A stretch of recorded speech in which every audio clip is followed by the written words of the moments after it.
In a world where we are becoming more connected, the KMIS lineup of state-of-the-art heating appliances are ready to enter this revolutionary phase in building automation. The KMIS DynaFlame, Dynamax HS, DynaForce, and Advantage series of appliances operate using the Honeywell Sola, which is equipped with Modbus RTU communication as standard equipment. The specifications to communicate over Modbus RTU is detailed here. This provides over 100 different parameters to allow for BMS communication to view boiler operation. These points include various boiler-related temperatures, boiler status, pump activation, and boiler error codes, to name a few. To further evolve and adapt to the changing marketplace, the KMIS DynaFlame, Dynamax HS, DynaForce, and Advantage series of appliances is available with BACnet IP, BACnet MSTP, Metasys N2, and Longworks protocol support. All the features available in the Modbus RTU realm are carried into these protocols with the use of a highly advanced yet user-friendly field server protonode. The FPC N34 supports BACnet IP, BACnet MSTP, and Metasys N2. The power LED indicates 24-volt AC power is being supplied to the unit. The TX and RX LED represents Modbus RTU traffic between the Protonode and Honeywell Sola. TX represents transmit messages from Protonode to the Sola, and RX represents receive messages to the Protonode from the Sola. A red error light illuminates when the polarity is reversed or there is an internal software or hardware issue with the Protonode. The run and SPL indicators are troubleshooting lights used by field server, which won't be covered in this video. Removing the plastic enclosure reveals a daughter board featuring the Ethernet and RS-485 field connection points. Before making any adjustment to the dip switches, please verify the power is off to the Protonode. The 8 dip switches on the daughter board are all to be in the off position, except when using Metasys N2. In this instance, the A1 dip switch is placed in the on position. There are 2 sets of dip switches on the motherboard. The S dip switches govern the number of boilers that will be communicating with the Protonode, along with the BMS protocol dictated by the front end. For a BACnet IP 1 boiler application, the S dip switches are set in this manner.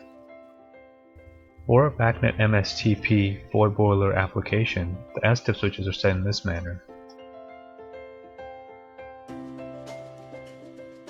The B dip switches are only used for a BACnet MSTP front end. For a 38,400 bits per second connection, the B dip switches are set in the following manner. For a 76,800 bits per second connection, the B dip switches are set in the following manner.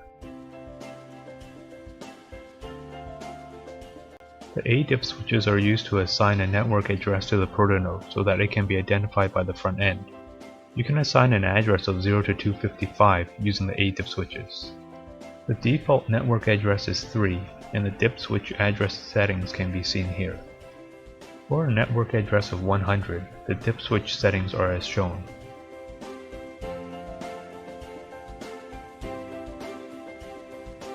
Once all dip switches have been set as desired, reinstall the plastic enclosure. The Modbus RTU communication from the Honeywell Sola originates from COM2 of the touchscreen display on a DynaFlame, DynaForce, and Advantage, with wiring routed to the BMS contacts in the junction box on terminals 18 and 19. On a Dynamax HS, the Modbus RTU communication originates from MB1 of the Honeywell Sola and is routed to terminals 19 and 20 on the terminal board. To communicate across up to 8 boilers using a single Protonode, you will need to perform a daisy chain wiring method across the terminals discussed. The Protonode cannot share the same daisy chain as the lead-lag wiring. You will now turn power onto the boiler and verify the connection settings on the Honeywell Sola. Press the Honeywell Sola icon. In order to proceed with the programming, you must be logged in as an installer. Press the Configure button and select System Identification and Access. Verify that MB1 and MB2 Modbus addresses are matching on an individual boiler. Each subsequent boiler will be assigned an address in sequential order. Press the Home button and select the Setup button from the home screen. Select the Display Setup button and select the COM2 tab. Check that COM2 port is enabled and press Save. Select the Gateway tab and check Enable Port for Modbus Gateway. Select COM2 port as your Modbus port and press Save. Press the back button and select Display Diagnostics. On this screen, you will see that COM2 should be enabled, and if programming is performed correctly, you will see the TX and RX indicators flashing. Furthermore, in this instance, if one were to verify the DC voltage across the BMS contacts, you will observe a reading of 3 to 4 volts DC.